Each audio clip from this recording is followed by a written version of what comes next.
Hi, my name is Benjamin Miller, and I am an assistant professor at the University of Pittsburgh, where I'm in the Composition and Rhetoric program as a part of the English department. Um, and one of the big questions that I am interested in is what exactly composition rhetoric research is. What's the range of that? And so the proxy that I use for figuring that out is doctoral dissertations, because they're kind of they're everywhere. A lot of people do them, and so they become kind of a way of getting a lot of local decisions to add up to a bigger picture. Um, it's a small data set as far as DH standards go. It's only a few thousand documents that are book length, covering like 10 to 15 years, depending on which thing we're talking about. But it's still bigger than I could actually read and still, pursue a reasonable timeline. So one key technique that I use is data visualization, which allows me to take all of those different things and compress them into a single visual space, so that I can start to look for patterns that wouldn't have been visible if I was sort of drowning in text. So what I'm going to show today is a figure from an article that I wrote. This is condensing information about 1,800 dissertations over a 10-year span. And what it's showing is two different pieces of information about that, so metadata about those texts. Schools, so each row represents all the dissertations completed at one school in my time span. And then the 16 method tags are the kinds of work that people are doing, what's questions they're asking, what exhibits they use. And so those represent the columns. And the way that these figures are shaded, this is a heat map. So each represents a number. In this case, the number is normed by row so that we're getting a percentage of the dissertations at a particular school. And the darker that box is, the more dissertations at that school have that method. So it's kind of what I think of as methodological focus for a doctoral program in composition and rhetoric. So what a figure like this lets me see is clusters, right? So we can see that none of the rows are evenly distributed gray. We have dark gray all the way on the left for most of these. So those tags are far more common across the institutions in the field. But also that there are places that are not doing those things. So if we were just to take a random sample, we might 3 times out of 4 think, oh, everybody does these 4 things, but that's not actually true at every program. And similarly, it helps us see some of the things that those other programs are doing that might get drowned out by the dominant signal if we just talk anecdotally. Similarly, if we have that one big group and we think, oh, everybody's doing these main things, it elides differences within that group or subclusters. And a figure like this helps me to see those. And all of this is possible only because of these dendrograms at the top and side, which the computer generates, right? This is where the digital tool really shines. It not only does the color scaling by itself, I tell it what to do, but it can sort very quickly to bring those clusters together. So that we start to see, instead of just a random mosaic, we start to see those patterns emerging. And the dendrograms tell us where those clusters might divide. So in sum, data visualization is something that lets me simplify the thousands and thousands and thousands of words in all of these thousands of documents in order to amplify signals that you might not notice if you're only reading a page or 5 or 100 at a time. So the data that I'm talking about is coming from ProQuest Dissertations and Theses, which is one of the Library of Congress's official repositories for dissertations in the United States. And they also have a smaller sampling from around the world.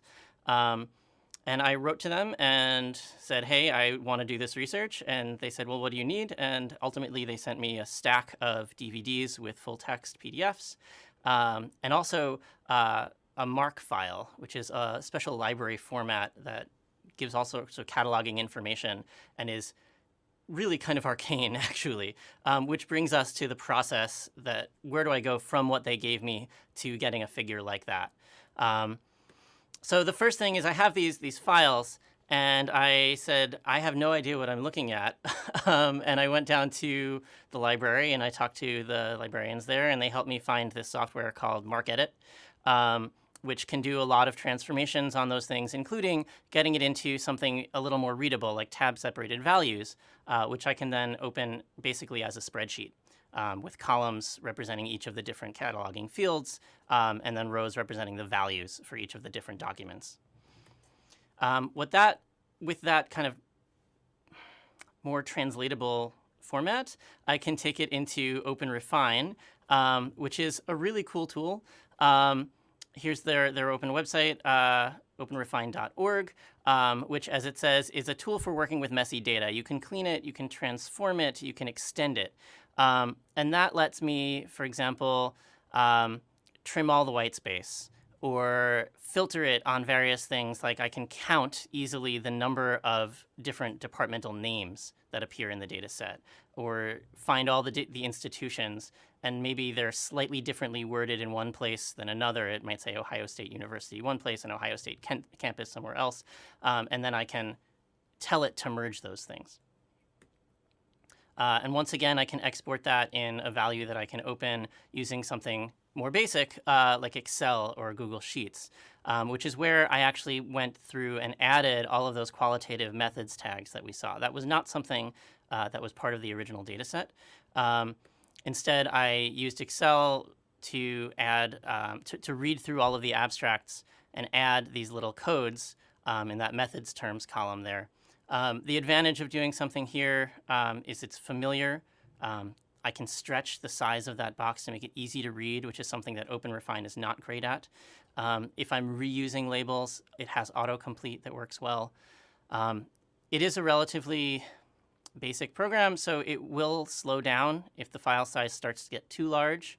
And especially, it's not great for full text because it will actually run out of room in an individual cell if you go too far. So to do any further analysis on this, and especially to do analysis on full text, I bring everything over to RStudio, or the R statistical environment, which is a very powerful open source tool. If you've used MATLAB or heard of it, it's a similar sort of thing. It has a code editor, it has visualization tools, it keeps track of all the values of different variables. And what that's good for is you can write custom functions using built-in functions that they have. So if I want to tell it to cluster or to heat map, that's something that already exists. And the value of that customizing function is that I can then set values to change or systematically change what my inputs are. It can reuse it for different data sets or subsets of the data, or for different tags, and have that program function repeatedly, but give me systematically varying outputs. So I can then investigate how those things change what I see. The problem, right, so it lets you test plots to make, in other words, these visualizations right on the screen and see how they work and tweak your program and then export to a file.